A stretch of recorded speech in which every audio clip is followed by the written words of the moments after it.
Kinilala ang Kabayanihan Barangay bilang kauna-unahang barangay sa lungsod ng Baguio na nagkaroon ng Automated External Defibrillator o AED, isang portable na aparato na kaya magsalba ng buhay ng biglaang cardiac arrest.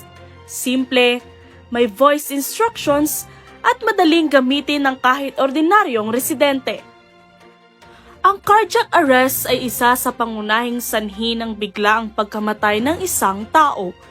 Kahit sino, bata man o matanda, ay maaaring atakihin nito. Ayon sa World Health Organization, sa bawat minutong lumilipas na walang tulong, bumababa ng halos 10% ang tsansa ng pasyente na mabuhay. Paano nga ba ginagamit ng wasto ang Automated External Defibrillator o AED? Una, suriin ang pasyente. Siguraduhin na walang malay at hindi humihinga. Pangalawa, buksan ang AED. Kapag binuksan, may voice instructions na magsisimula. Sundin agad ito. Sunod naman ay alisin ang damit ng pasyente. Ikabit ang unang pad sa kanang itaas na bahagi ng dibdib. Ikabit ang ikalawang pad sa kaliwang gilid ng dibdib, sa ilalim ng kili-kili. Otomatikong i-check ng AED ang tibok ng puso. Huwag hahawakan ng pasyente habang nag-i-scan ang makina. Kung kailangan ng shock, magbigay ng instruction sa AED. Siguraduhin na walang taong nakadikit sa pasyente, tsaka pindutin ang shock button. Pagkatapos ng shock, sundin ang AED at ipagpatuloy ang chest compressions at rescue breath kung marunong. Yeah, I was there and we were invited to witness how the machine works and it is very useful, very relevant, especially yung Kabayanihan is within the Central Business District.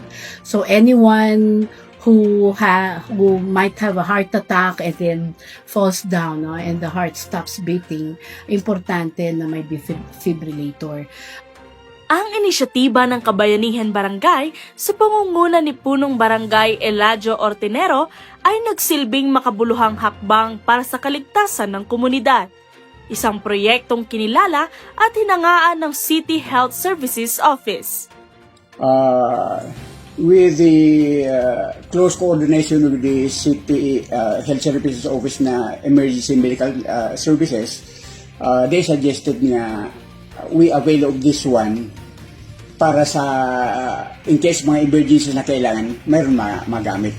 So this is not only for the barangay but can be availed of by any barangay in the city kung kinakailangan. Ayon kay Kapitan Ortinero, bagamat opisyal na pagmamay-ari ng Barangay Kabayanihan ng AED, hindi ito nakalaan para sa kanilang mga residente lamang.